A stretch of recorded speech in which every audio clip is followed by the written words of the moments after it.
Good evening, everyone. I want to welcome you to this regular called meeting of the Temple City Council. It is currently 5 p.m. Please rise as Deputy City Secretary Liz Caraway leads us in the invocation, followed by the pledge, which will be led by City Secretary Jan Llewellyn. Your hand upon this meeting tonight and give staff and council guidance and strength. Fill them with wisdom and grace. Help them to remember your love and kindness, and give them the patience and understanding to face the city's challenges with understanding, and to have the foresight to make wise decisions, taking into account future generations. For our city, Lord, I pray for unity, and I thank you for the stability that we so often take for granted. May we see compromise between different interest groups, and that the decisions made in this meeting tonight and those meetings from the past and those meetings in the future will together be a help to our city and residents. Help us to share in each other's successes and bless our plans, programs, and projects so that we may achieve our objectives to better our community. I ask these things of you in my faith. Amen. The flag of the United States of America, and to the republic for which it stands, one nation, under God, indivisible, with liberty and justice for all.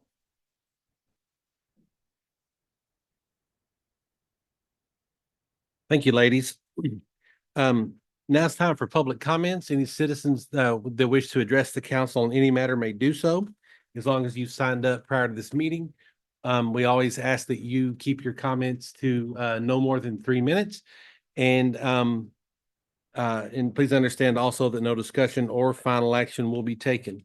We only have one person that signed up tonight. Mr. Kaser, please come forward and state your name at the podium.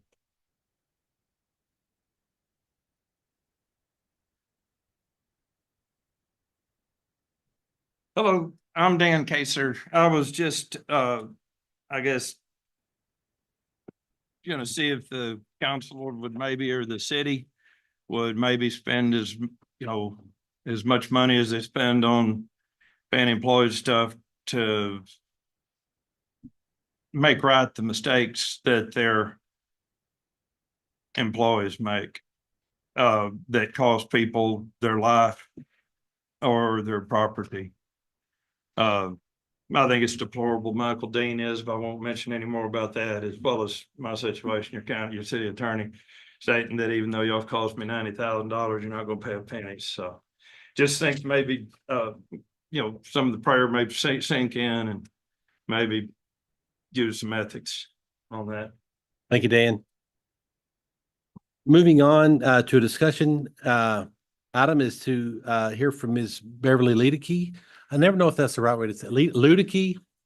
I know you do. Yes. Regarding the building permit process.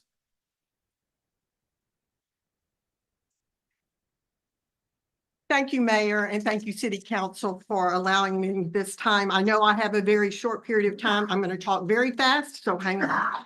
On May 22nd, 2024, I have two memories. Chick-fil-A had just laid foundation on their new restaurant on 2305, and a horrific tornado hit our area in West Temple. Today, 17 weeks and 1 day, Chick-fil-A is hiring people and putting in landscape, and 3 Thread Designs at Westfield Marketplace is still not open. Only damage to the very back wall, which was considered water damage, and the AC unit was lost. We had no merchandise damage, no machines were damaged, not even one roll of toilet paper was damaged, but yet we still are not in our building. So the timeline is this. Belfour immediately took out the lower 4-foot drywall throughout the shop and pumped air throughout all the walls to assure that no mold would be growing later on. By end of June, roof was put on. Mid-July, our air conditioner was put on. After that, we waited 6 weeks until the last week of August to get permission to put drywall and insulation on the front and the back walls of the shop. And then we waited again on electrical inspection. With so much frustration, I submitted my request to speak to the council. I got a call from Brian Chandler, your city planner, last week, and he set up a Zoom call last Friday with his departments and Lauren, who is our daughter, who would be here, but she has 2 babies that she had to take care of. And we did. And at the very end of that meeting, it was concluded that there was very much a possibility that having everything done by this coming Friday, which is tomorrow. Although the inspection passed this past Monday, I was assured that either the electrician inspector would contact Encore or the permits department would contact Encore on Tuesday. Today, we learned that upon the electrical inspection, he noticed that the house panel is rated for 125 amp and the overcurrent protection or main breaker is rated at 200 amps. The main breaker is oversized for the panel, so therefore the main breaker has to be sized according to the panel equipment.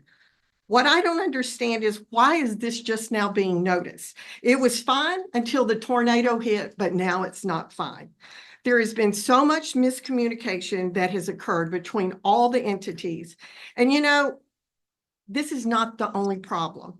We have heard the blame game from city, from Belfour, from owners of the shopping center. I don't care anymore. I just want this thing fixed. This has become very personal. And what my question is, what is the city's policy and procedure regarding disasters? Why is it so hard to get a permit? Because of the severity of the tornado, have special teams or groups developed, inspectors developed to help the hundreds and thousands of people and businesses that have been completely devastated by this tornado. And please give them a guide to the process of how to develop a permit, that sort of thing. If you don't have that in place, I would highly advocate for the city to consider such a procedure. If the city would have only had a liaison or a special supervisor to keep things running smoothly, I truly feel we as a shop, as well as a number of other businesses, would have been open. I can tell you that a compassionate hand up goes a very long way.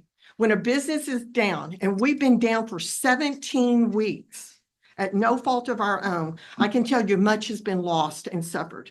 Owners cannot pay their bills. We cannot pay our employees, and we have lost customers for the short time, and who knows, forever. And the city loses tax revenue, and families suffer tremendously. They can't even buy essentials. Our employees have not been able to even buy essentials. We've had to supplement them. This is a blueprint for failure.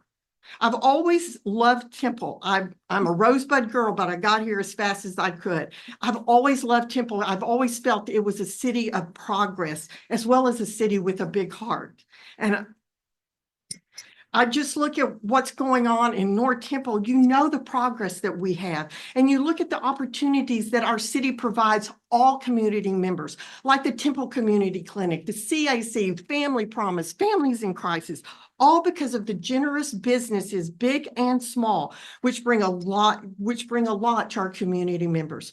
Three Thread Designs is not a mega billion-dollar business, and I know those businesses bring millions of dollars into our community. But I can also tell you, and I truly believe, that the backbone of any community is small business. And if we don't take care of them, we just become another generic city of mortar and stone with no true identity or personality.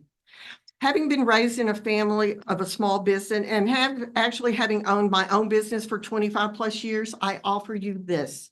If the city ever wants to develop a task force to review its response to the disaster that occurred on May 22nd, I would be glad to serve on this committee or task force as a small business owner, as well as a concerned community member, because I've endured the heartbreak, I've endured the disappointment and the struggle.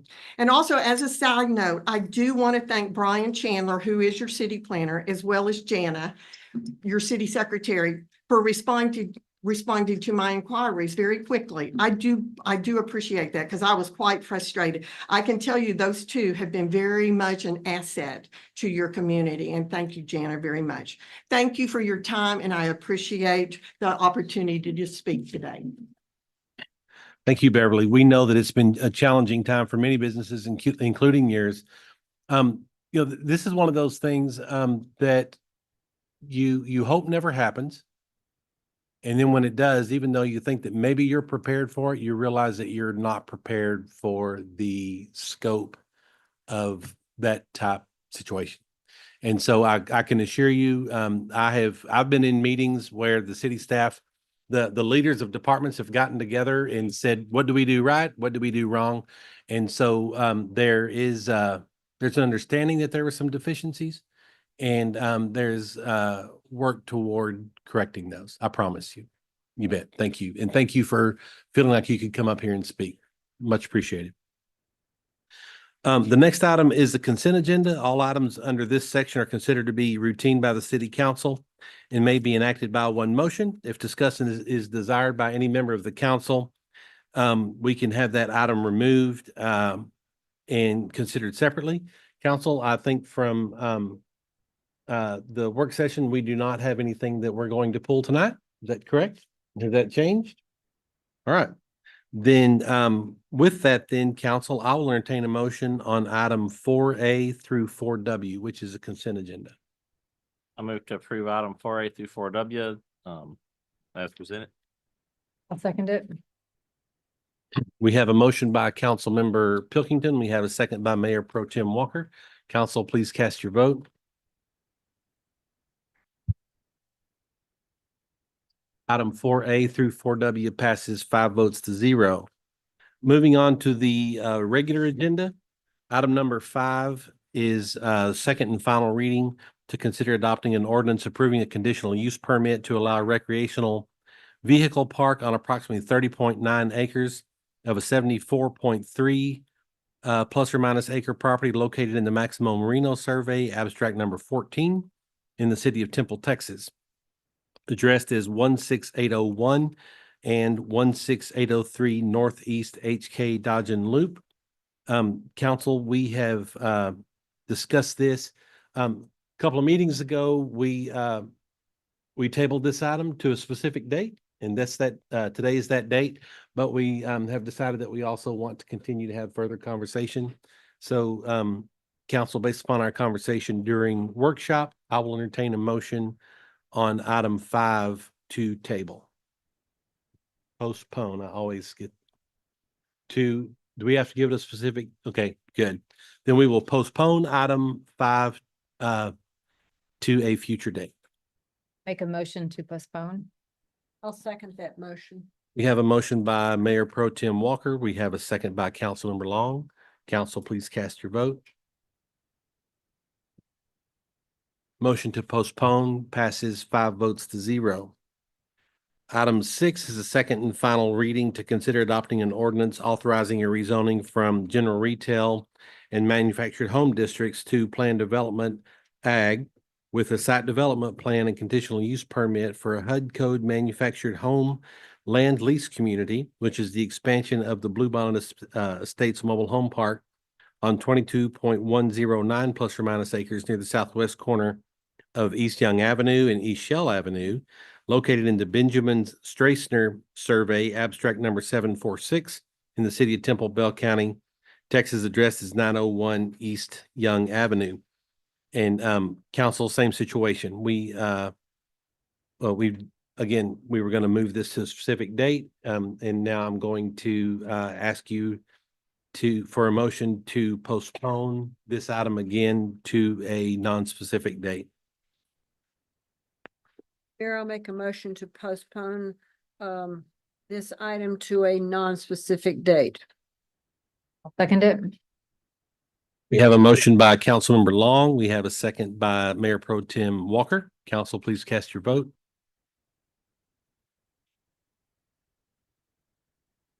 Item 6 is postponed for further discussion by the council to a non-specified date.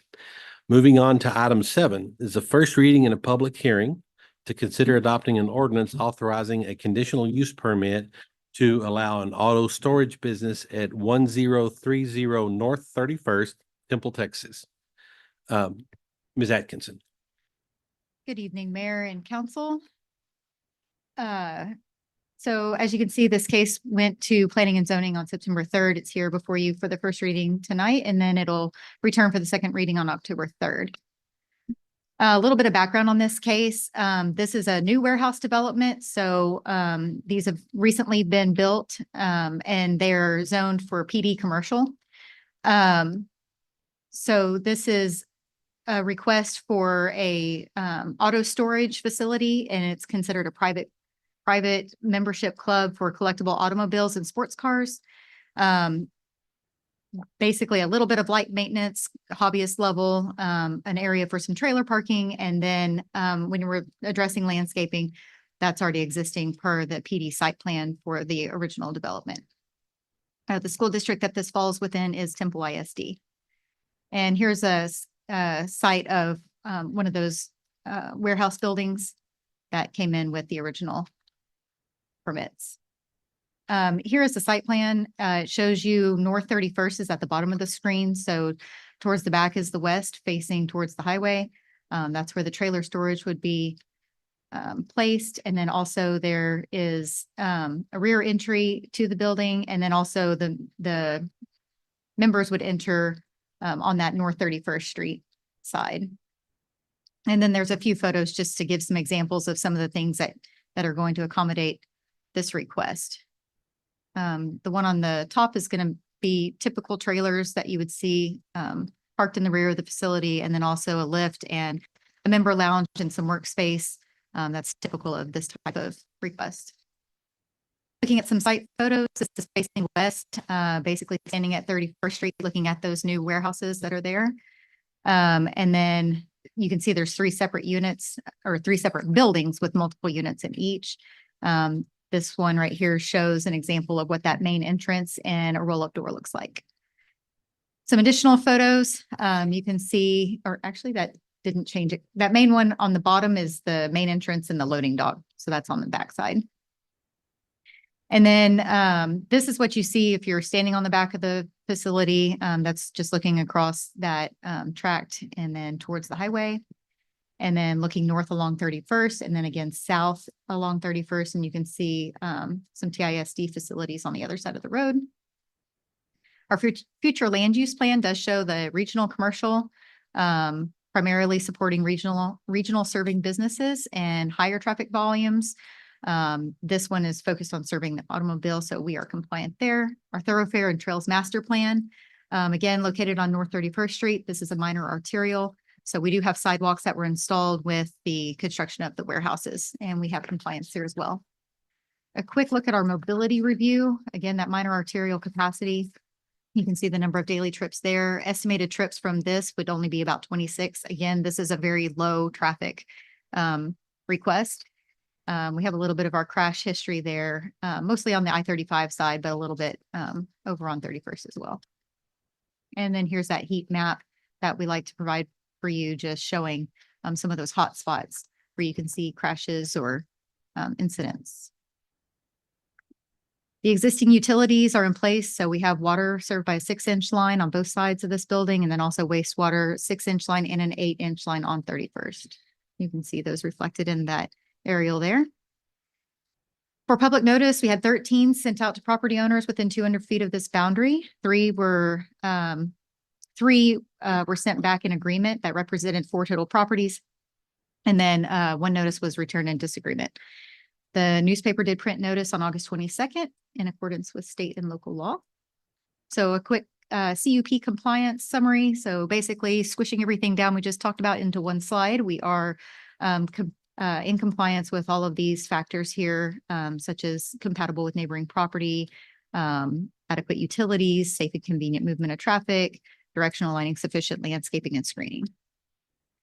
So some proposed conditions to accompany the CUP, we're looking at compliance with the site plan attached, which we viewed earlier. That's going to be Exhibit A. Limiting the work on the vehicle to hobbyist level maintenance. So very light, you'll never see, they're not going to be out in the parking lot changing oil or anything. It's going to be contained within the structure. Prohibiting major vehicle servicing as defined in the UDC, prohibiting commercial maintenance services. And then also just that minor changes to their proposal may be approved by the Director of Planning. And then any significant changes require approval and another review by you all. So staff does recommend approval of this request for the conditional use permit, subject to the conditions we just covered. Again, at the September 3rd, 2024 meeting, Planning and Zoning Commission did vote 7-0 to approve this request for the conditional use permit, and I would be happy to answer any questions. Thank you. Counsel, anything for Ms. Atkinson? This item is subject to a public hearing. Anyone wishing to speak on this item may do so. We ask that you step to the podium and state your name for the record or raise your hand on the virtual platform. Here he is. There he is. Alan Lytle, live here in Chippewa. Just a quick question that wasn't covered in this is obviously we're going to be doing, said, hobbyist style maintenance to these vehicles inside the building. Having been in workshops and automotive areas, if you're running a vehicle inside the building, you run the risk, obviously, of fumes and gas. Are they going to be installing the necessary equipment to eliminate carbon monoxide?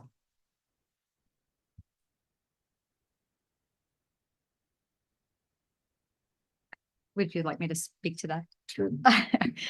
So this will still go through reviews, once it's coming in. They'll need permits to install some of the equipment and, create their spaces inside. So all of those plans will be reviewed to make sure that they meet proper codes. This is just step one in the whole Correct. process. Yes. Yep. Okay, yes. And we have applicant representation online too, if you Okay. have any questions for them. Is there anybody else from the audience? Would the applicant like to say anything, or they're just here for? Okay, Yes, this is Clyde Hill. I'm COO for Lone Star Car Clubs. We are owner of the Temple facility, and I'd like to address the comments about the ventilation of the facility. He's absolutely right.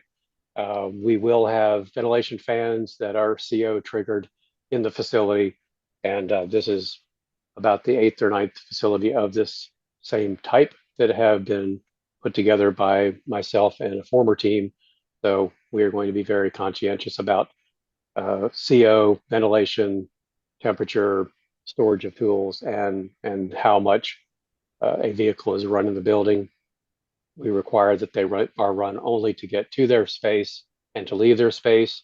And if it's going to be run while on a storage lift, that there are regulations, ventilation around that.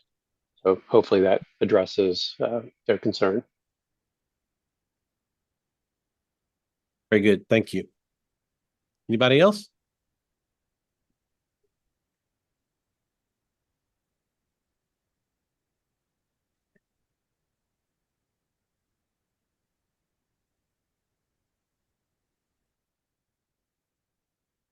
Okay, very good.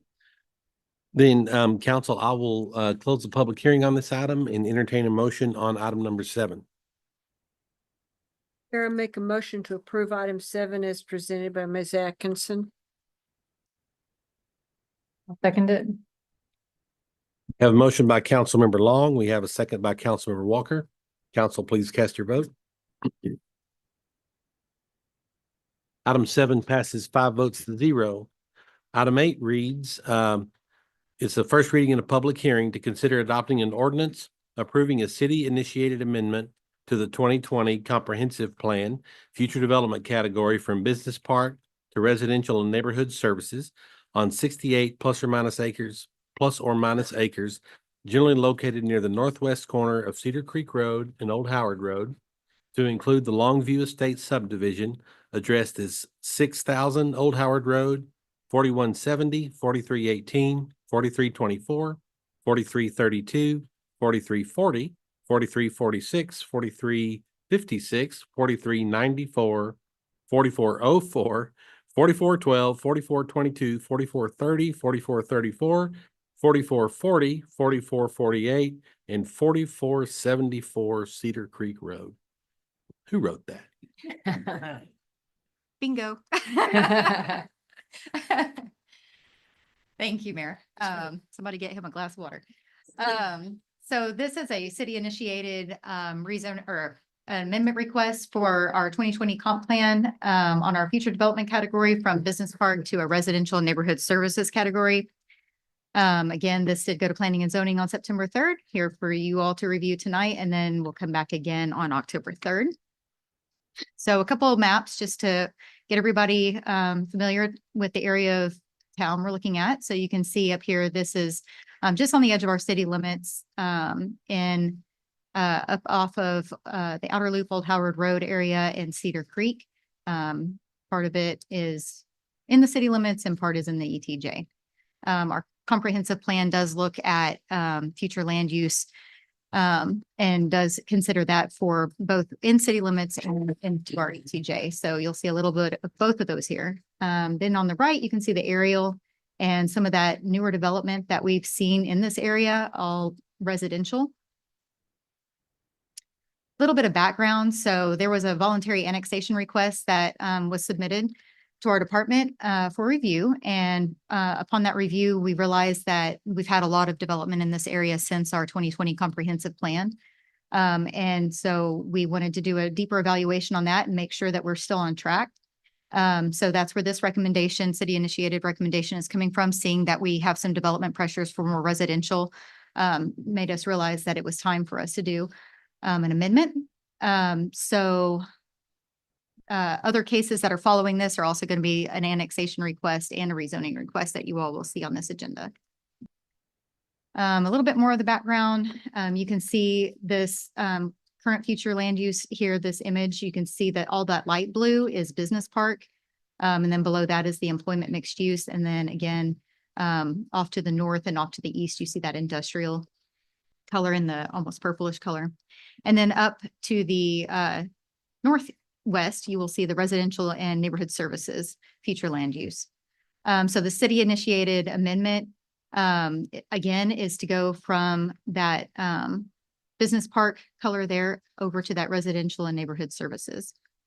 So again, we just wanted to make sure that we're supportive of residential uses in this area, and then also opportunities for that neighborhood services closer to where you see that Old Howard label there.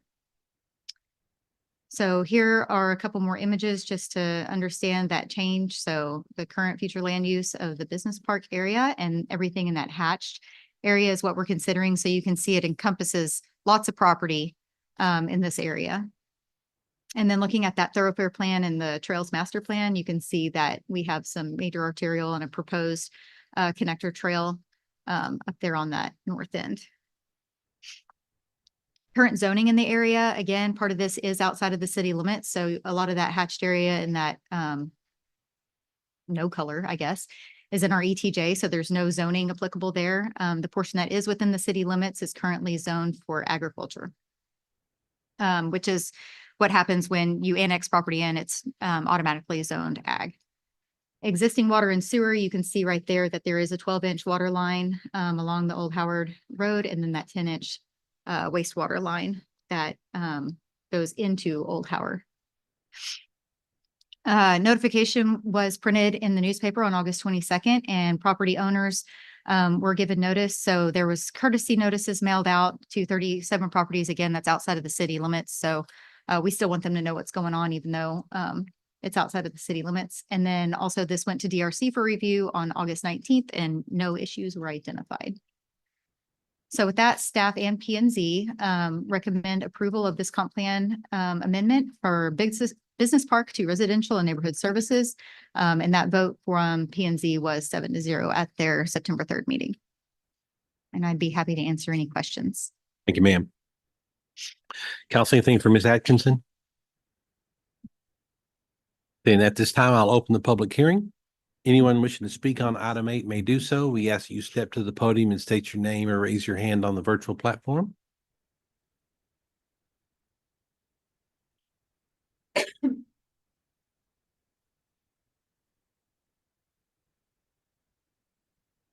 Hi there. Thanks for hearing me. I'm Mike Doty. I am the owner of 4434, 4474, and then 4460. It is just short of 25 acres next to the property that is putting in the application for this rezoning that started all of this. forgive me, my father just died and I inherited all of this, so it's a little emotional for me. But I would just like to say that having grown up on the property, being fourth generation property owner of this property, that my descendants and I both very much want this to remain residential. And that's my vote for today, if that counts for anything. Additionally, I'm just catching up on everything. My father was dying, so I missed a lot of these notices, but I am very interested in finding out more about what the residential and residential services would be versus business. Yeah, thank you. Thank you, sir. Anyone else?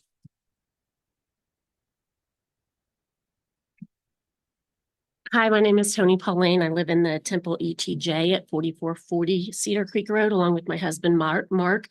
While I do also agree with the residential, certainly we are not a business park. It has already been developed as single family housing. I just want to note that items both 8 and 9 are inextricably linked to item number 10 and are actually, I believe the next one is actually a prerequisite for item number 10, of which there's significant disagreement, and the Planning and Zoning Commission did vote to disallow. So I'm simply, this is the first hearing, but I just would like to remind council members and ask them to hear public comments on number 10 before moving forward with items 8 and 9. Thank you.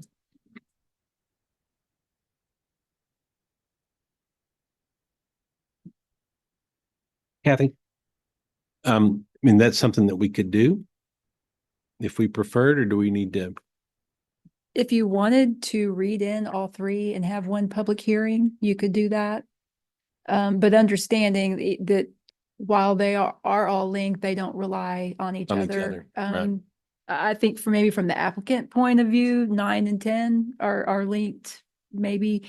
But 8, I think regardless of what happens with 9 and 10, I think the plan is to go forward with this change to the comprehensive plan because it's a more appropriate use. So I mean, it's up to you if you want to just have one big public hearing and let everyone say everything. I'll tell you what we'll do. We'll do the public hearing on 8. I'll read 9 and 10 in together and do one public hearing there. Okay. Okay. Anyone else want to speak on item 8? Anybody on the, yes, sir.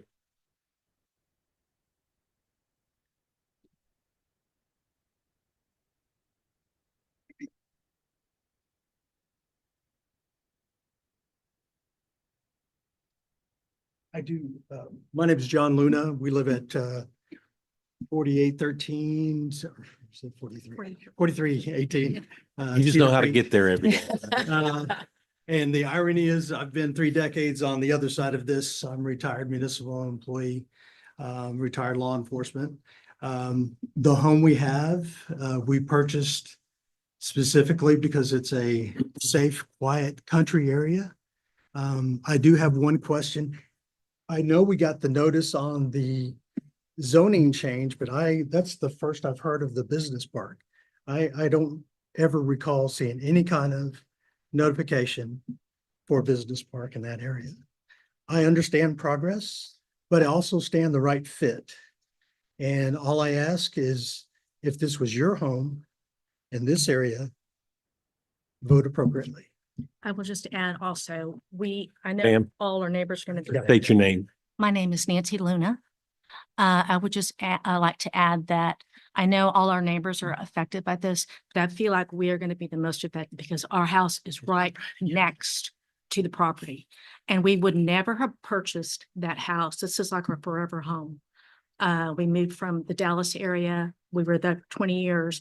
We came over here to be closer to family. We would never have purchased that home if we knew what was going to be going built next door to us.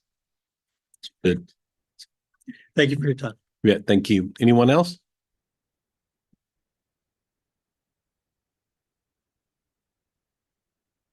Giving you plenty of time. Anybody else? Anybody on the virtual platform? Okay. Very good. Then at this time, I will close the public hearing and council. If you don't have anything else from Ms. Atkinson, I'll entertain a motion on item 8.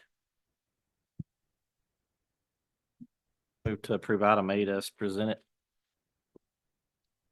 Second that motion. We have a motion by Councilmember Pilkington. We have a second by Councilmember Long. Council, please cast your vote.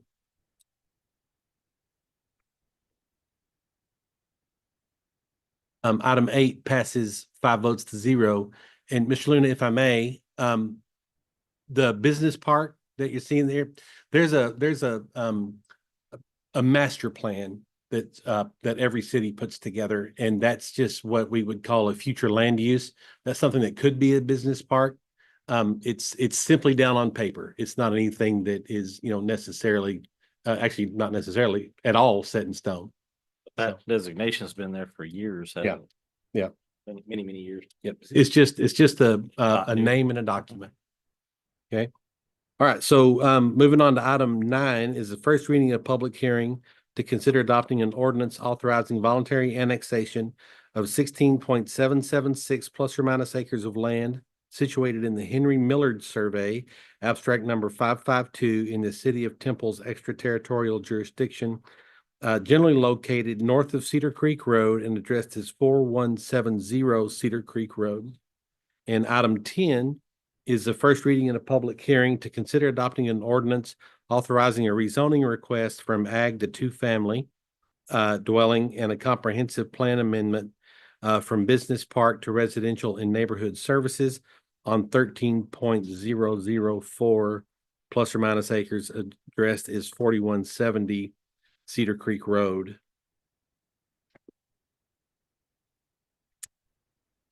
I think I've changed my mind. We're going to go ahead and take 9 separately. Okay.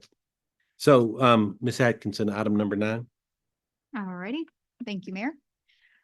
So this item is a request for voluntary annexation of a little over, well, almost 17 acres, generally located off of Cedar Creek Road. And again, this one went to DRC on May 20th. It's here before you all tonight, and will come back on October 3rd.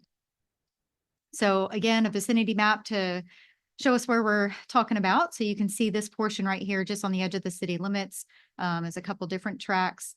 And you can see the aerial there that it has a little bit of development on the more western tract with no development on that northern tract. So a voluntary annexation follows Texas Local Government Code, Chapter 43. And so it must be contiguous with the municipality, and you could see that it did have a significant boundary with our current city limit. It's petitioned by the owner, and we are required to hold these public hearings. Looking a little bit further into that, we need to go ahead and make sure that we give written notice for fiscal impacts that could be caused by this proposed voluntary annexation. So we did send notice September 3rd to Troy Independent School District, the Volunteer Fire Department, and City of Temple Fire Rescue EMS, Bell County and Clearwater Underground Water Conservation District.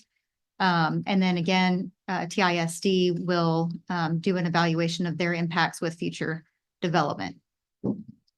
Again, this is approximately 16.776 acres. There is a subsequent request coming for rezoning to a residential use. This will require a plat in the future if annexed into the city. And you can see some of the details of the proposed plat there, looking at 42 lots. And that's also contingent upon making sure that it matches the proper zoning. And then the property owner was offered their service agreement on May 10th, and it was accepted on May 21st. So here's a breakdown of that agreement. We won't go into all the details, but it does go over that municipal services are available at the time of annexation or when they are available in the area. So that's going to include all those things in the bulleted area: fire protection, police, EMS, solid waste services, code compliance, animal services. Staff recommends approval of this voluntary annexation, and I would be happy to answer any questions.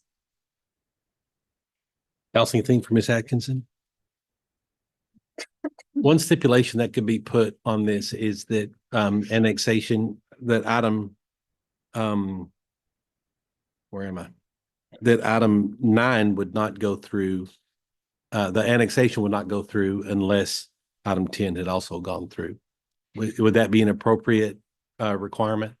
I believe that and I'll defer to Kathy on this, but I believe that ultimately item 9 will have to be approved or accepted by you all before item 10, just because we can't place zoning on No, property. no, I understand that. Oh, okay. But if item 10 wasn't accepted, hmm then now we've just annexed a piece of property into the city limits that now becomes an issue for the current owner, right? Right.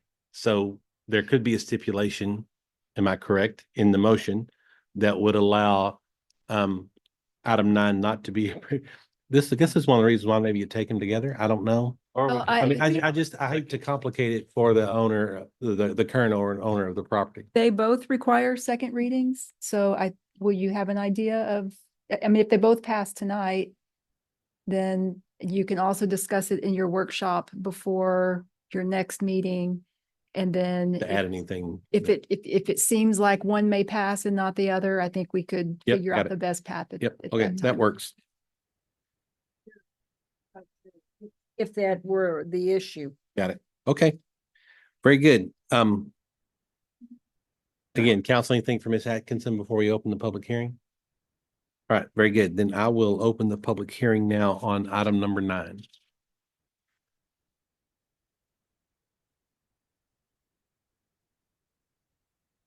Anybody on the virtual platform?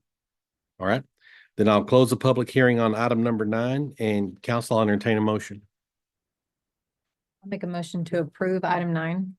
I'll second that motion. We have a motion by Mayor Pro Tem Walker. On item number 9, we have a second by Councilmember Long. Council, please cast your vote.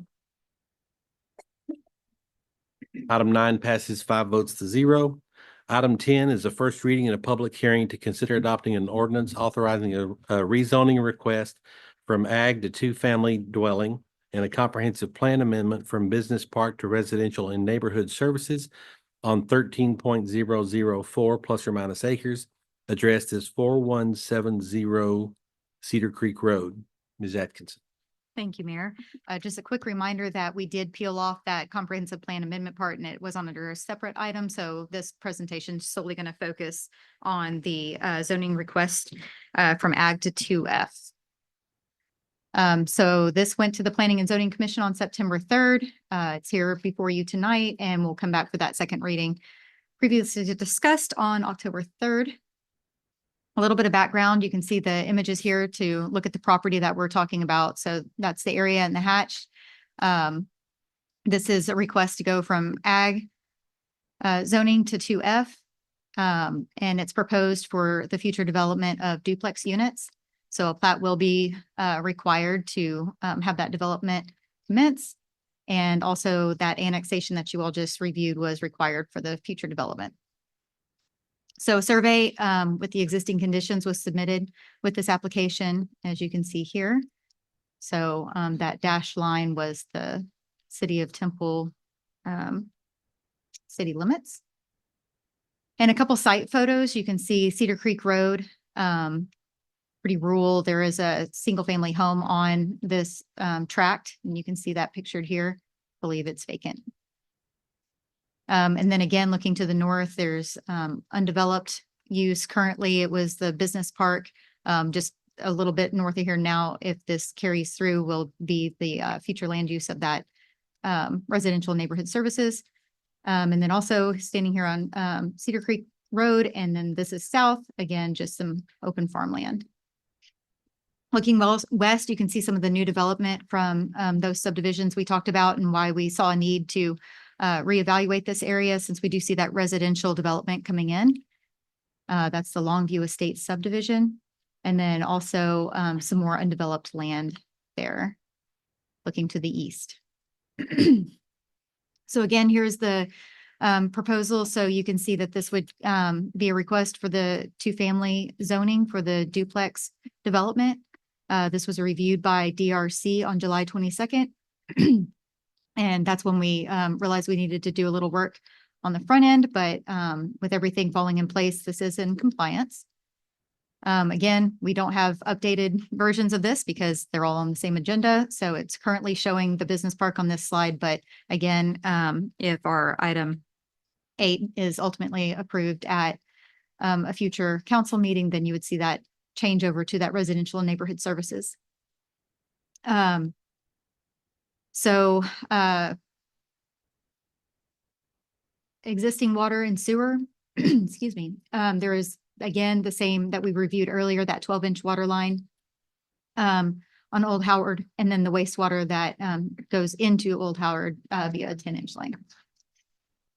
And then there's no thoroughfare plan requirements along Cedar Creek, but you still, again, see that on the thoroughfare plan on the northern end up there.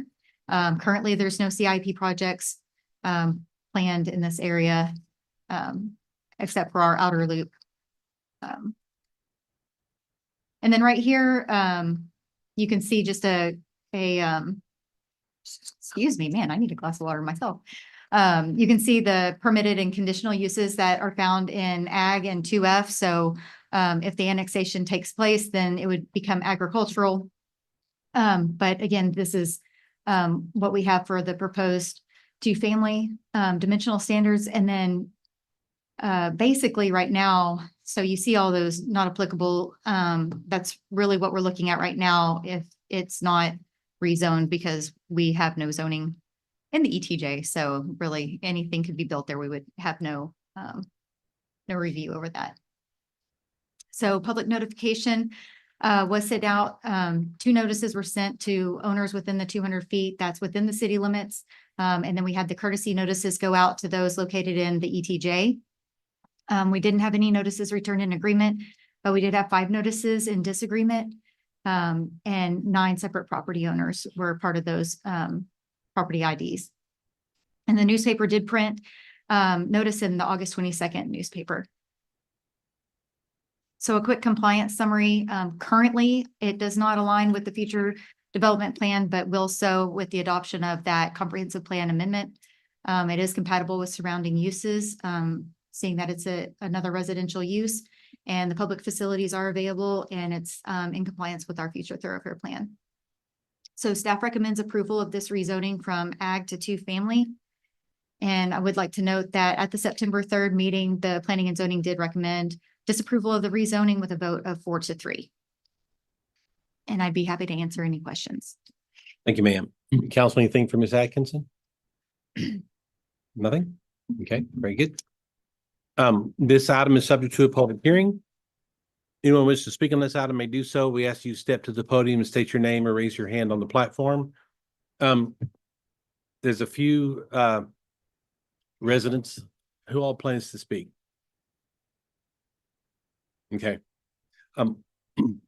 This is my normal speech for this situation. We want to hear from everybody. Okay. So, but a couple of things. Number one, if the person before you has said exactly what you wanted to say in exactly the way you were going to say it, then if you decide not to speak, that's fine. Just let us just get out of line. Number two is I always prefer that we have somebody in the batter's box and somebody on deck if we're going to have multiple speakers. So anybody that would like to speak, just ask that you move up here so we can sort of keep, so we don't all have to watch you walk across the room as you come along. Okay, Alan. Alan Lytle, Temple. I'm not a property owner or anything like that. I'm just confused, like the mayor, is how we can vote on, what you said you were, how we Not can anymore. vote on a rezoning of property that's not even in the city yet. I would have thought we'd had to get the public hearings for the annexation, the second public hearing approved, or you could even start with the rezoning. Because we did those that's what item 9 was. So the first reading was to approve Yes. the annex. I And agree. then we'll have the first reading on approving or disapproving this, and then we'll follow it up in the same order next time. I still don't see how you can have a item on the agenda to approve, to rezone, even though it's just the first public hearing, property that is not in the city limits at this time. Kathy, can we do that? There we Okay. go. Wanted to hear her say that. You got it.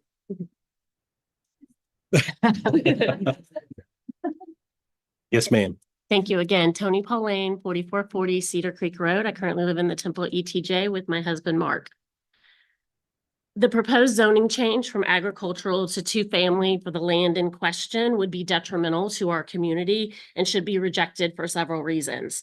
The first of which is incompatibility with existing development. The surrounding area consists exclusively and entirely of single-family homes, rural estates on half-acre to larger lots. Property values all exceed $600,000 along Cedar Creek Road. Introducing two-family housing would be jarringly inconsistent with the established character of the neighborhood. Zooming out further, there's no precedence in this area for higher density housing. It remains holistically an agricultural and rural estate area. The abrupt shift in housing density and type would have a significant negative impact on property values and residents' enjoyment of their homes with a shift to immediately adjacent rental property. We have some aerial maps if you're interested, but it's very clear that there is no development in the area. You have to go all the way to the furthest end of Cedar Creek Road in order to see any, normal single family development that is on, typical single family lots. These are all rural estates. We also believe there are infrastructure constraints. The existing road infrastructure on Cedar Creek is wholly inadequate to support higher density development. Cedar Creek Road in this immediate area features two immediate 90-degree turns. Again, we have maps if you're interested. That creates a safety hazard. There are no shoulders and no sidewalks along Cedar Creek Road. We already have experiences of children walking on this road. And again, two blind curves that you cannot see. I don't think we want that type of higher density housing. I just don't think it makes sense in the area. The current traffic design cannot handle the higher traffic volume associated with two-family housing. In addition to Old Waco Road, which was shown on the map, as I mentioned, Cedar Creek also provides access to Belton and Moffett via 317 at the other end. To think that Old Waco could handle all of the traffic is fine, but eliminating the idea that Cedar Creek Road would be a thoroughfare, which it is clearly not designed to do. It is a rural, narrow two-lane road, no sidewalks and no shoulder. I think that's short-sighted. That is currently a traffic pattern right now for those who live in the area to bypass Old Waco Road and the dense development on West Adams in order to get to Belton and our closest grocery store that is in Belton. There's also drainage issues. I have video of that, which I'm happy to provide evidence of. I believe additional development of this type of density would only worsen that. There's no precedent, as I said, for multifamily, single or two-family, which is multi in this area. It would deviate significantly from the established vision for the community's growth. We're not arguing, as we said earlier, against the shift from business park, but we are asking for a logical alignment to the development that has already been undergone. And may I note, it is by the same developer. Longview Estates, both phase 1 and phase 2 that line Cedar Creek Road are single-family residential on rural estates. Consistency in decision-making is crucial for maintaining community trust and ensuring fair treatment of all landowners. The proposed developer, BWH, which is Brandon Watley Homes, owns a single-family home in Longview Estates, made representations to buyers about future single-family development. He also owns adjoining tracts, which is why you didn't see as many negative responses, because he owns those properties. Approving this zoning change could be seen as favoring a single property owner in the area with a significant financial interest, raising ethical concerns. In conclusion, I would just like to say that approving two-family in this predominantly rural area would appear to be spot zoning, benefiting a single property owner at the expense of the broader community. Shifting from agricultural to two-family would be detrimental to the community's character, strain the infrastructure currently in place, and raise serious concerns about conflicts of interest and fairness. We strongly urge the commission to reject this proposal for the higher density two-family housing in favor of a logical rural estate or single-family designation, preserving the quality of life and property value that residents have come to expect. Thank you for your time. Thank you, ma'am.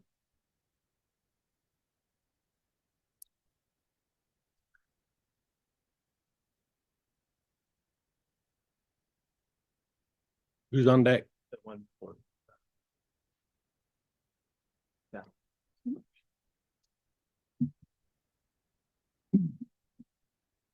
Good afternoon, Commissioners. My name is Michael Calabrese. I come here with my wife, Megan Calabrese. We're both formal U.S. Army veterans that have come to the community here. We live at 4448 Cedar Creek Road, also known as 4618 Cedar Creek Road.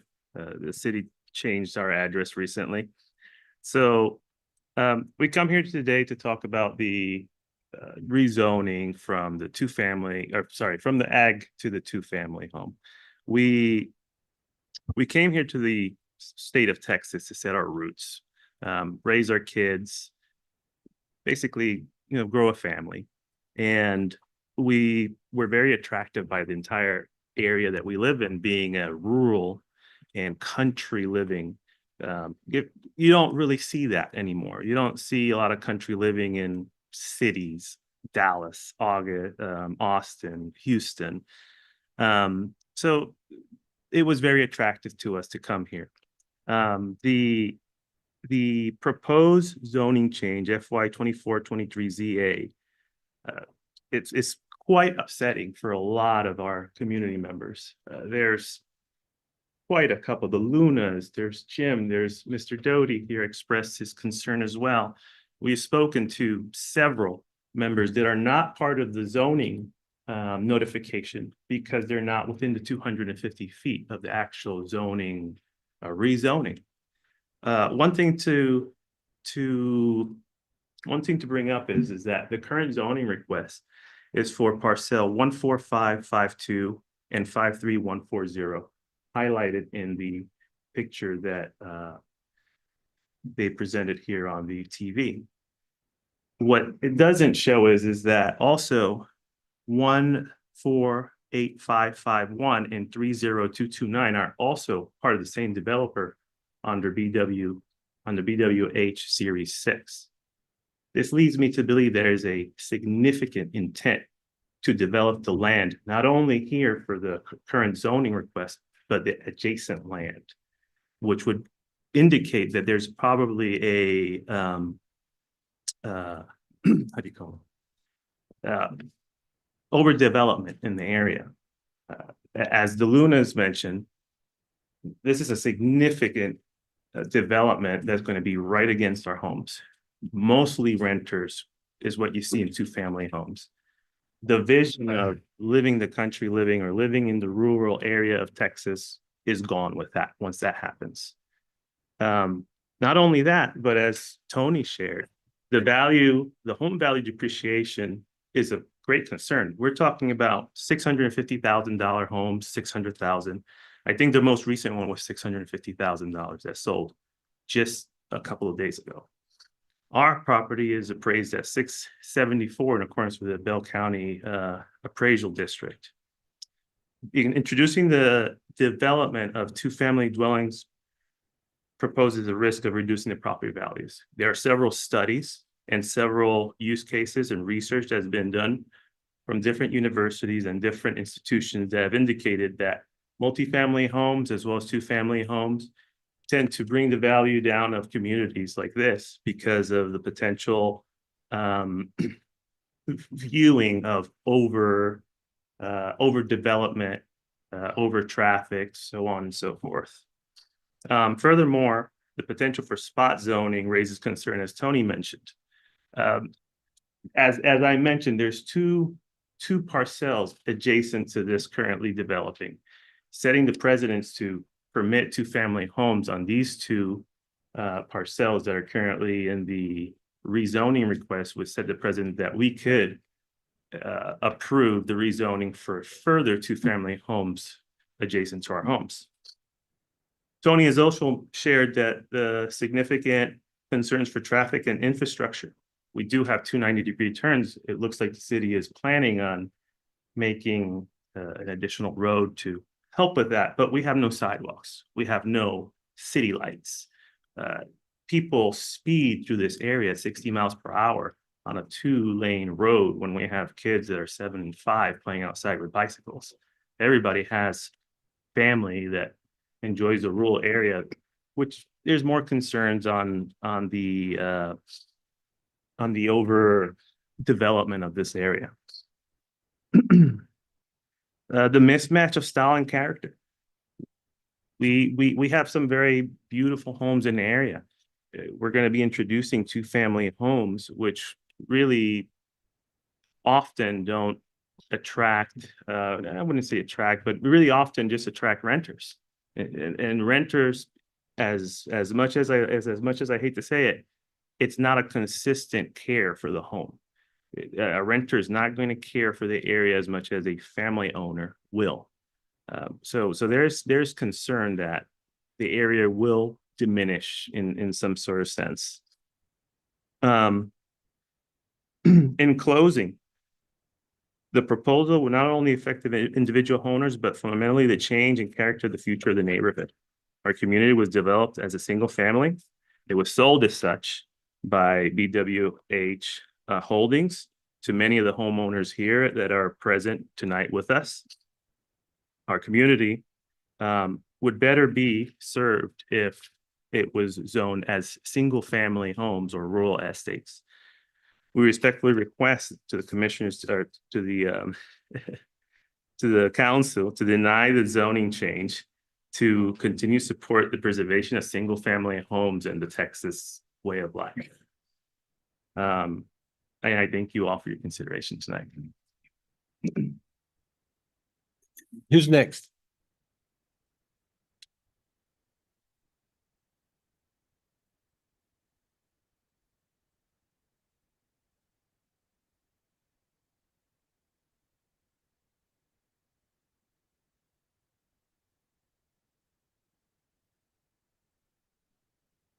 Good evening. My name is Clinton Barano.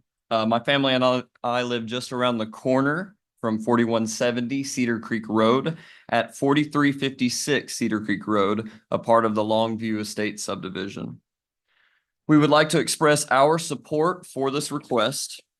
It seems to be an appropriate use of land, which is situated between single-family homes and the industrial park. We would certainly prefer a development like this as opposed to the alternative use, which would be a warehouse, a factory, or some other large building. Thank you for your service to our community and for your consideration of this matter. Thank you, sir.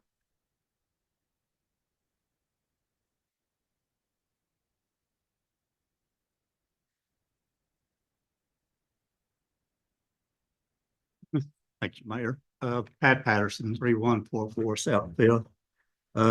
I'm working with Mr. Watley to propose this development and develop it. I'll be working with him as the developer. I'll also be working with him to do the construction on these homes, these duplexes. And I also will be the manager of these duplexes.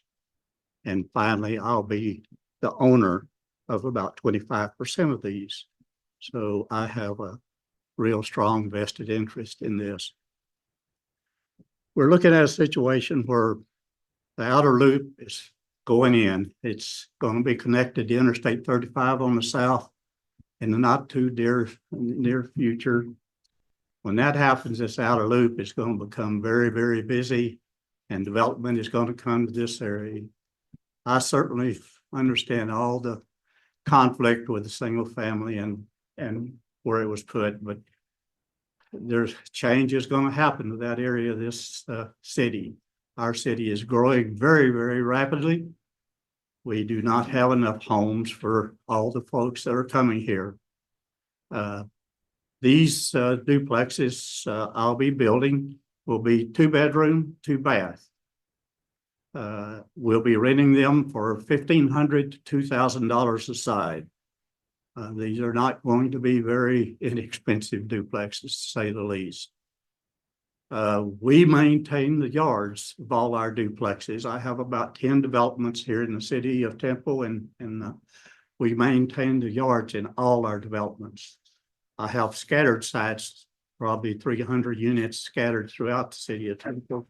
I do not maintain those, and I agree totally with what's been said. They're not maintained very well when you have renters out spread in the community. And even though you try to do your best, renters do not take care of property that they do not own like an owner does.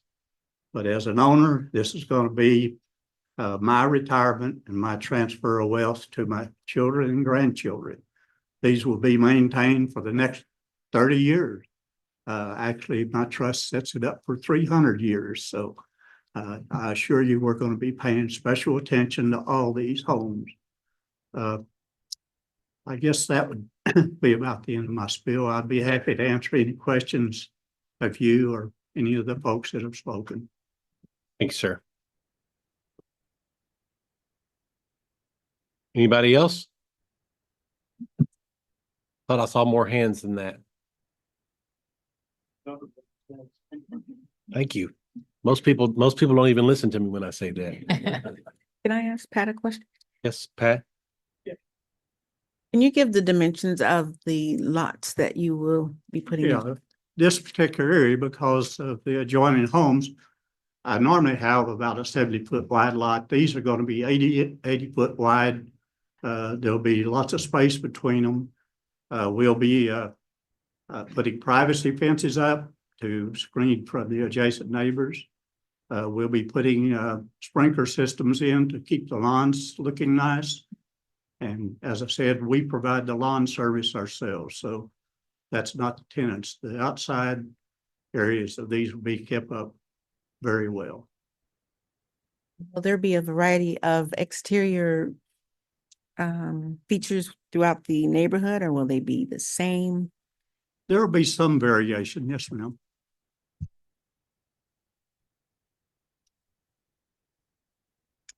And with this development, with the future plan, you'll be doing some improvements with curbs and with the main road. We're working with the engineering department to do the plat. And certainly we're going to have to be looking at the traffic. This is just you can see it's just a short distance to get down to the outer loop. It's probably only a couple of 100 yards and you're on the outer loop. So that's where the traffic's gonna go, is to that outer loop. So, Mr. Patterson, you said you are providing screening? Some screening, Privacy fences, privacy fences 6-foot privacy fence. and lighting? We actually do something a little different in our subdivision because we like to have a little bit more safety and security. We actually put soffit lights around our duplexes. So at nighttime, it lights up the whole area around the building. So it keeps thieves away from getting into the buildings. I've seen those over behind Lowe's and have noticed that. And are those on an automatic timer? They are. So every Shuts off when the sun comes up. And so every property is going to have those lights on, and there's not a way for the no, they're automatically the renter wired. to shut those off. No, they're automatically wired. Okay. We just, we believe in trying to provide a product that type of people that we plan on trying to rent to. This will be middle income people. We especially target people like teachers and nurses and some of the people at Baylor, Scott and White. That's the folks that rent from us. We give special attention to Baylor, Scott and White employees. We only do half a deposit for them. For the police department, we give a half a deposit for them. We want them in our neighborhoods because that provides additional security and help for us. And we do things that other developers do. And there are some duplexes that they're multiple owned and they do not take care of the yards. It's no standard set, but these, since we own them ourselves, maintain them, my son will be owning about 25% of these also. So we have a big ownership stake in this place. Between you and your son, you're up to close to 60% of the ownership, and that's a big substantial amount. 50%, yes, ma'am.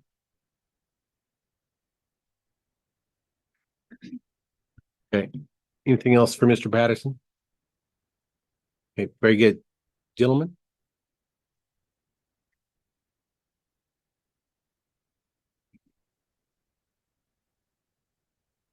Again, John Luna, I'll be brief. If you're going to bring in this kind of housing to that type of area. There is a concept that's called crime-free housing, where they do criminal background checks on the residents there. I think that's appropriate and fair if this thing passes, because you have the single-family homes that are there, and you're here to protect our citizens, and that's us. And the two people that spoke in favor have a personal interest in this development, and I'll just leave it at that. Thank you. Thank you.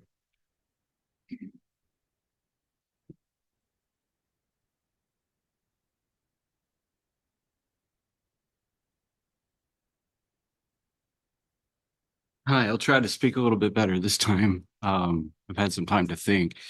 Mike Doty, 4434, 4474, and 4460.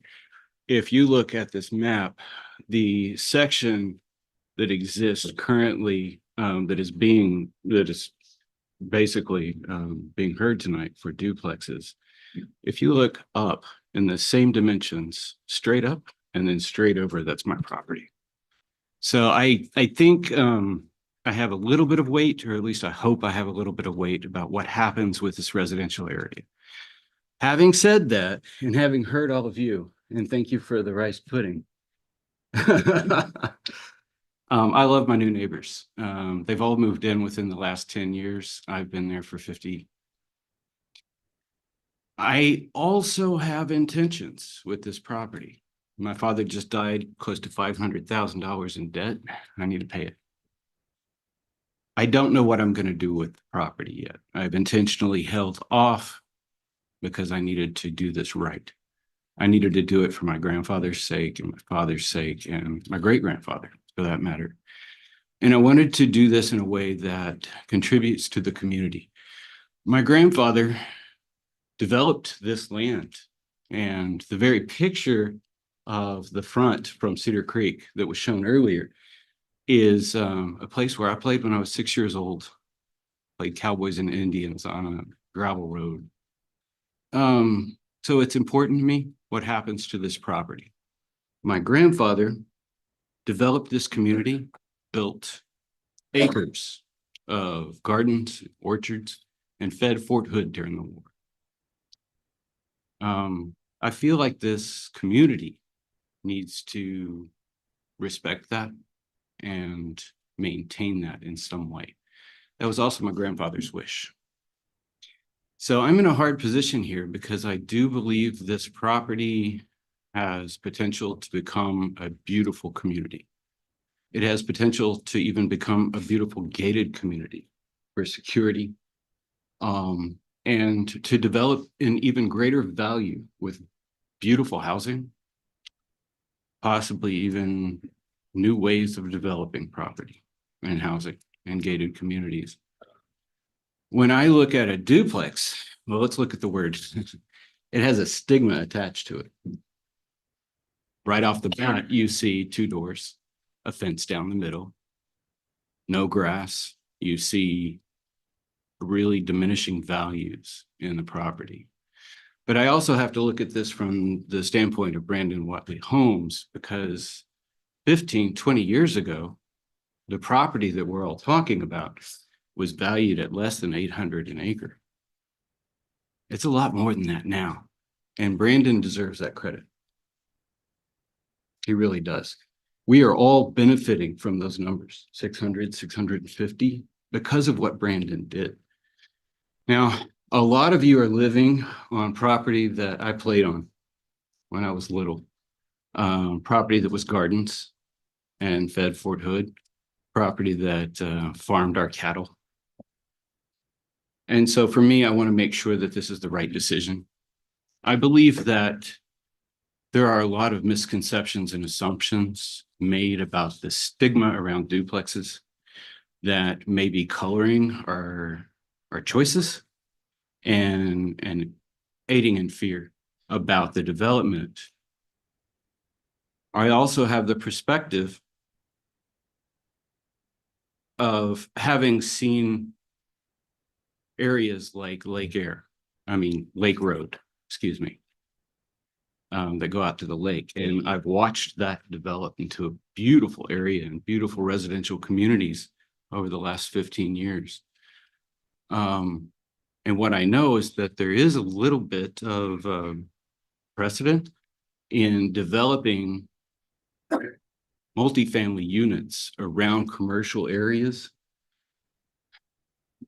And so I'm on the fence. And what I believe that everyone needs to consider here is that we may need time to consider this case a little bit more as a neighborhood and to find out more information about what Mr. Patterson said and what he is planning on building.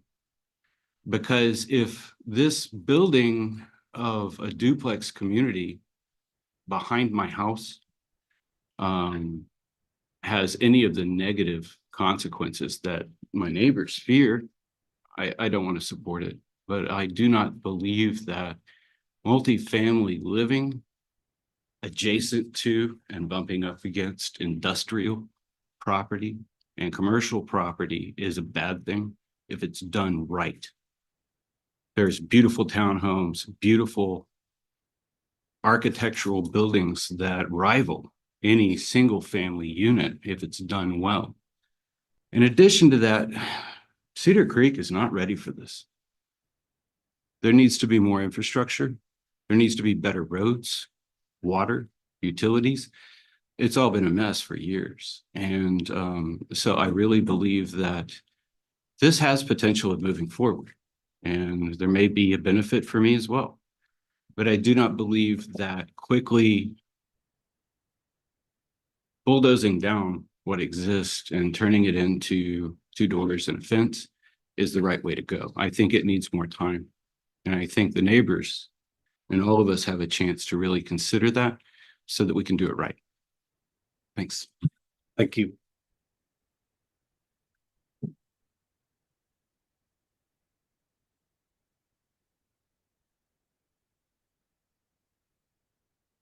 Hi, I'm Amber Highland, 4324 Cedar Creek Road. And I think I'm going to go ahead and speak on behalf of my grandparents, my aunt and uncle at 4600 and 4660 Cedar Creek Road. So like Mr. Doty, who I've known, maybe not him personally, but his family my entire life. My grandparents live right next to Mr. Doty's land. They are around the corner. I'm not going to add to what has already been said because I think it's been well said. I think I more have some questions, and I will just say one thing about the infrastructure. I know we've spoken a lot about the roads. We have concerns about the water. Our water pressure is terrible, and we have major concerns that you add 42 more houses. How is that going to impact our water pressure? What is going to be done? I know they just installed some piping out there. It has done nothing for us. Is that Pendleton Water Supply? Yes. So outside of that, I think maybe my question might be for Pat. I guess when I think about duplexes or this property coming in, or, Ma'am. the house, I don't mean to be rude. can I not ask him questions? No, you're here to No, address us. No, that's fine. Okay, That's well, I fine. was just saying, my questions for them would be, and I think it kind of goes to what Mr. Doty was saying, is maybe we could get more information. I have questions about, is there going to be some type of HOA? I know Pat said he's going to be owning 50% of these, but who's going to own the other 50%? Who's going to maintain the other 50%? Is there going to be anything in place to help maintain the quality of these properties? I also live right on the other side of the property where you see the line. So right now I look out to a bunch of trees, and I'm afraid that now I'm going to look out to just a bunch of houses. So I also have questions, are the trees going to be torn down? So I think if we could just get some more information, I don't know how much time we have, if a decision has to be made right away. But if we could get more information to make maybe a better decision and not just come in here and say, no, we don't want it. It may be good for the community. I don't want to say yes or no because I have concerns about my property value. But I'll just leave it at that. I'll just say if we could get some more information before we could, I don't know, make a final decision or just to feel more comfortable about what's to come, literally in my backyard. Thank you. Well, it's important to keep in mind that this is a zoning case, right? This isn't a development case where, decisions are being made about, whether trees are going to be bulldozed or what. So. Good evening. I'm Brandon Watley. I live at 4394 Cedar Creek Road, one of the lots in Longview Estates, Phase 1. I have built those homes. I live in those communities. My son and my daughter and son-in-law and 2 grandchildren, soon to be 3, live next door to me in the same community. As we have built and lived in that community, we also, like my neighbors, love our community. And my desire would not be to do anything to be detrimental to our community. As we've watched the city of Temple grow, it's been evident that there is no stopping the growth of Temple because Temple is prosperous. And my hats off to you as leadership and helping guide that growth in our city. Obviously, we are bumping up against the business park and the industrial area of the city. Per your standards for future growth and development, there is a very clear definition of what properties are appropriate to be buffer properties between single family and industrial properties. What we're proposing to do with this development is a textbook example of that type of property. So I would ask that you would please vote in favor of this rezoning, and we promise to make it a beautiful community.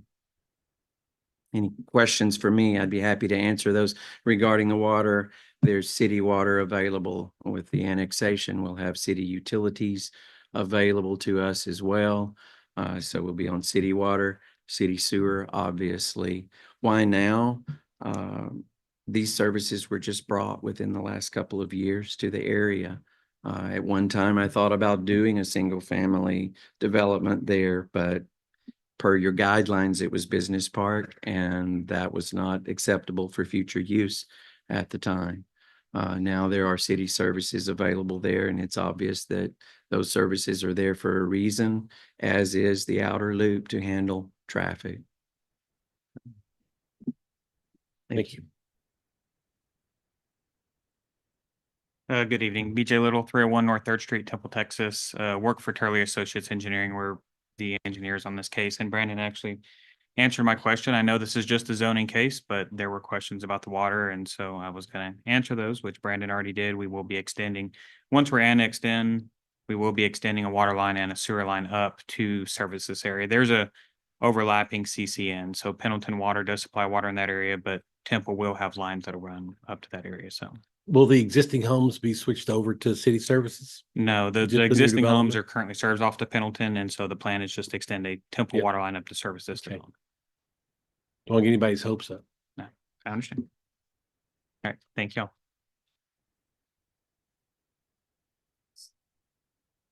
Right. Right. Anybody else? Anybody on the virtual platform? Okay. Okay, with that, council, I will close the public hearing. And if anybody has questions for Ms. Atkinson, please let her know. Otherwise, I'll entertain a motion. I have some comments, not, sometimes I feel like we sit up here and it looks like we don't listen to what people are saying. We're listening. I mean, that's what we're elected to do. We do here. But having said that, our comprehensive plan that was done years and years ago, I know there's some folks out here that have had that property for generations, and not before them, but before most of these homes were built, this area was planned as business park and industrial type stuff. The change we made to our comprehensive plan, or that we voted on in first reading earlier, is actually putting this closer to the residences that are over here that most of these people live in than what it used to be. And you do have this area, the city spent millions of dollars on the outer loop. City spent millions of dollars on sewer, water, all the infrastructure to go to this area because this is supposed to be a business park area. But I know we don't want to have factories or big warehouses or something jammed right up next to these large estate lots. So you need a buffer. And in my opinion, multifamily, and this is a fairly low density multifamily. It could be apartments. It's not. It's just duplexes. Is a pretty good buffer. And I just think this is as Mr. Watley alluded to earlier, the city would not recommend extending the big estate lots into this area because it's been kind of slated for business park, so we need a buffer. I just think this is the best that we're gonna be able to do here. With the city, what the city has had planned for years over in this area. With that, I'll make a motion to approve the zoning change, item 8 from agriculture to MF2, correct, or 2F. I'll second it. We have a motion by Councilmember Pilkington. We have a second by Mayor Pro Tem Walker. Council, please cast your vote. Item 10 passes 5 votes to 0. These are all, to me, as the mayor, and I think to other council members, these are always the most difficult votes because we know that there's an impact on residents. We always, we don't always say this, but I'm also a property rights advocate.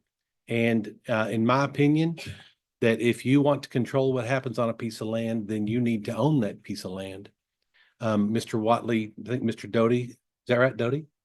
You said there was a time when that acreage out there was $800 an acre. And every one of us would go out there and we'd buy every bit of that we could at $800 an acre. And it's turned into something out there. It's turned into opportunity out there. I promise you that with the loop coming in, that's going to add added transportation infrastructure, which will go straight to the interstate. And so there will be industrial that's out there. That neighborhood is that area, I shouldn't say that neighborhood, that area of Temple is not going to look the same in 5 years as it does today.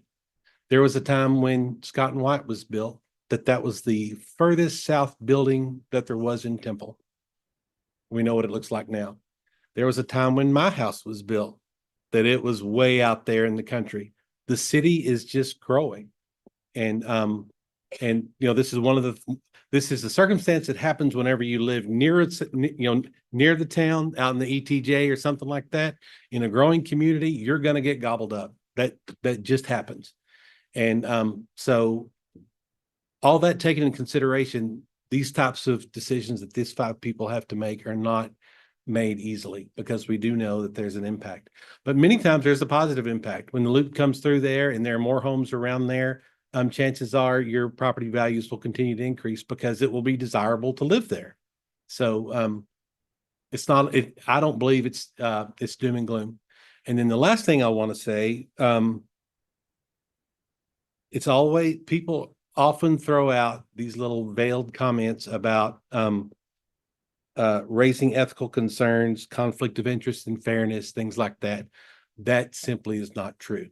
We make decisions up here for the good of the city, and it has nothing to do with anything else. So I'm not sure what all that is supposed to mean, other than just a little thread of consternation or a way to accuse someone of something that is not known about. But there's absolutely no conflict of interest up here from any of these 5 people. And I've heard it enough that I don't take offense to it, but I always feel like I need to address it. So that's all I'll say about that. So moving on to the next item. Item 11 is to consider adopting a resolution setting the collection charges for solid waste services, as well as setting rates and associated fees and rebates for recycling processing to be effective October 1st, 2024. Ms. Bernard. Yes, thank you, Mayor and Council.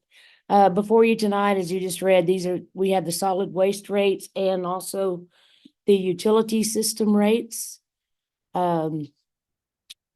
We're proposing that the current residential rates for once a month pickup or one container go from $20.75 to $22.50, and any rates, those same rates apply to outside city limits or 1.25 times that rate.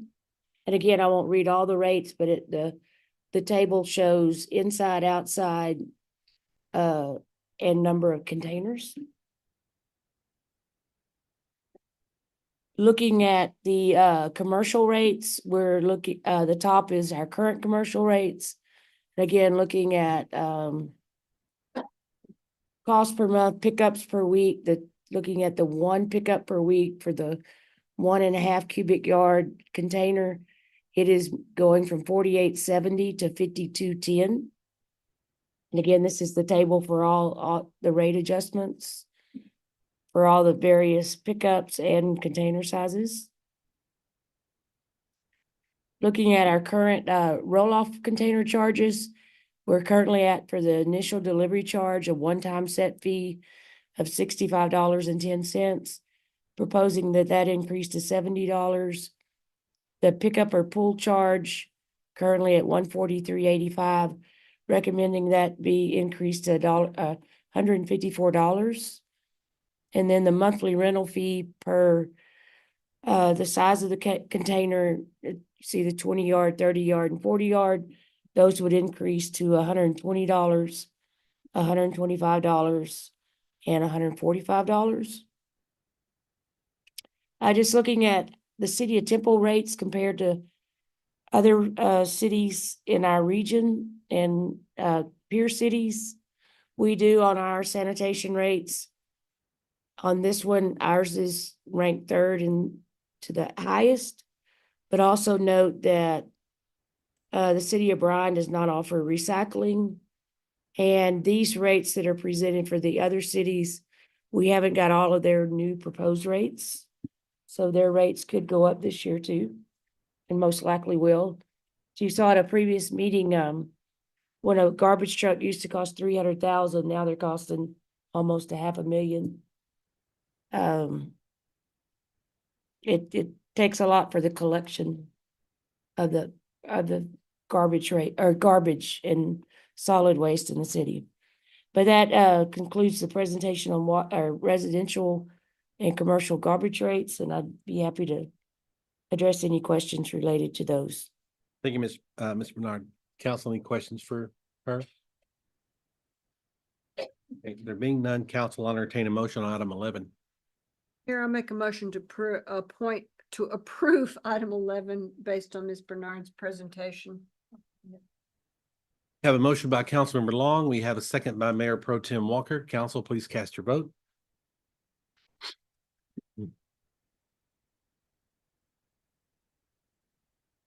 Item 11 passes 5-0. Item 12 is to consider adopting a resolution setting the current utility system fees to be effective October 1st, 2024. Ms. Bernard. Yes, thank you again, Mayor and Council. Gotta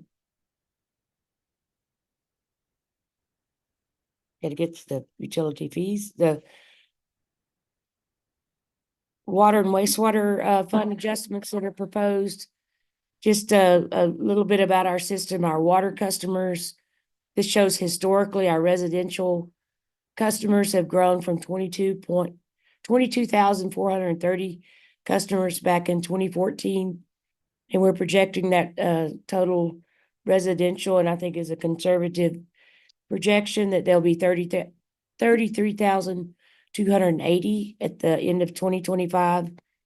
Commercial wholesale will be 3,273 for a total customer base of over 36,000 customers. And again, that's a 10,000 customer increase since 2014.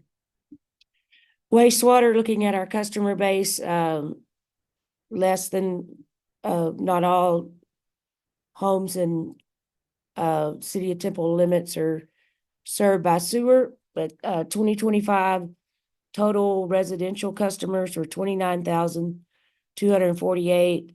Commercial customers were 2,373 customers for a total of 31,621. Looking at our water and wastewater fund, as we develop the water and sewer rates, it's to support the revenue requirement in order to provide funding for operations, debt service, which is related to capital and personnel and operation of the system. Total revenues were close to $68 million. What drove our rate adjustments this year is personnel and operational costs associated with additional staffing, operational cost increases related to various supplies, and the fact you're treating more water, and also the expansion of the membrane water treatment plant. There are some, we have lower cost in certain areas, but more electricity to run it. And then again, the major drivers are robust capital improvement program. In 2025, we are scheduled for water projects funded by bonds of $33,670, and some of the larger ones of those are the Northwest 36-inch transmission main, and then just mobility related utility improvements. But over the business plan, there's a total of $90.3 million in water projects. The big driver is in the wastewater projects. Over the 6-year business plan, it's over $204 million. And in 2025, a major expansion to meet growth and capacity is related to the Temple Belton Water Treatment Plant, and that's $46,500. And again, you combine the water and the sewer CIP, it's just right under $300 million. The proposed water rate increases, excuse me. So our current rate is $11.75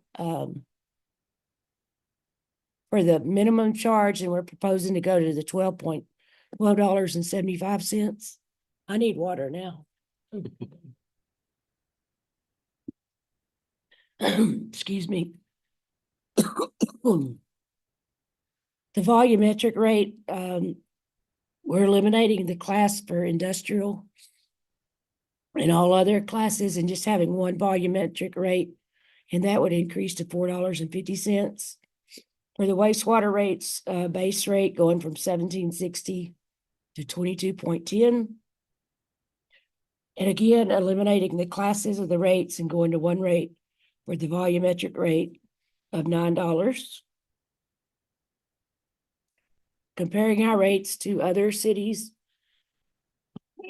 excuse me, again, these rates, they are reflecting the older rates, but you look at our utility rates, City of Temple, in FY 2024, we were closer to the bottom. In FY 2025, we're still below Austin, Georgetown, Waco, San Marcos, and Pflugerville. I know we don't like to mention this word, but impact fees, just to show the cities that do charge impact fees. And this is for commercial impact fees. Again, Temple does not. I'd be happy to answer any questions. Thank you, ma'am. Council, anything for Ms. Bernard? Some water. Yes. Well, water. Kind of going back to the previous conversation, just one more proof positive the City of Temple's growing, and $300 million in water, wastewater CIP. Very significant. It's a lot of money. Now we've annexed it in, and now we've got to get water to it, right? All right, council, on I'll entertain a motion on item number 12 if there are no questions. I'll make a motion to approve item 12 as presented by Ms. Bernard. Second. We have a motion by Councilmember Long. We have a second by Councilmember Pilkington. Council, please cast your vote. Item 12 passes 5 votes to 0. Item 13 is to consider adopting a resolution appointing members to various city boards and commissions. The council met on Monday and interviewed a number of applicants for positions on those board and commissions. And these are, I'll read the nominees in now. Based upon the interviews, it's my recommendation that to the Airport Advisory Board that John Garrison and Jesse Tate be appointed to fill expired terms ending September 30th, 2027, and to appoint David Lee to fill an unexpired term ending September 30th, 2025. Animal Services Advisory Board to reappoint Joan Myers to fill an expired term ending September 30th, 2027. Citizens Police Advisory Commission to reappoint Caitlin West and Steve Fisher to fill expired terms ending September 30th, 2027, and to appoint Bonnie Walton to fill an expired term ending September 30th, 2027.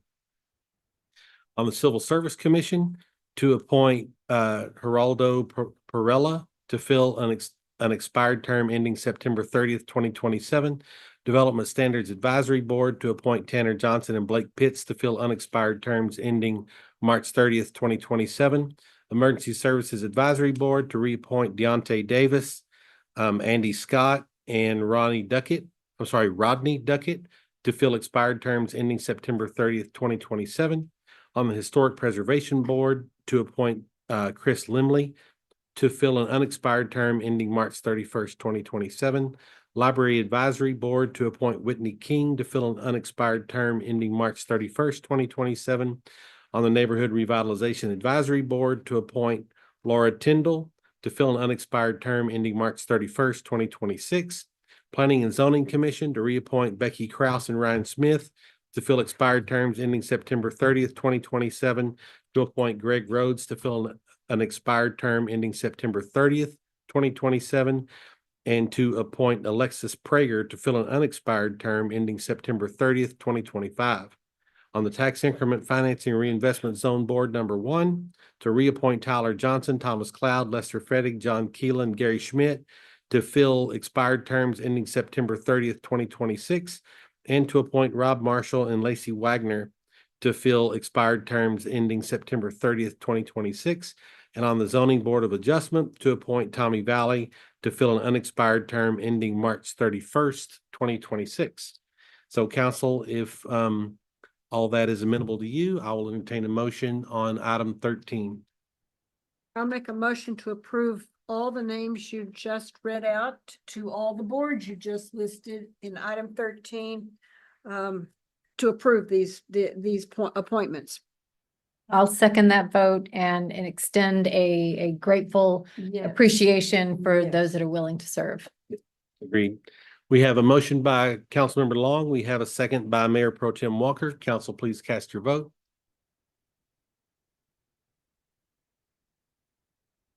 Item 13 passes 5 votes to 0.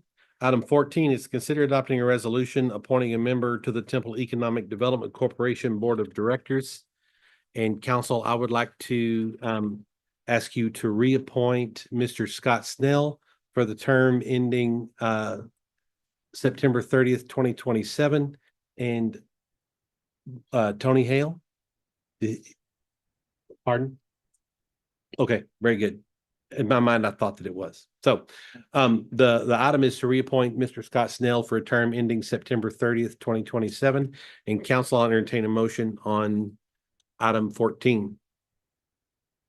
I'll make a motion to approve Mr. Snell to the EDC board and also thank him. He attends all the meetings regularly and participates, and we're very grateful for that participation.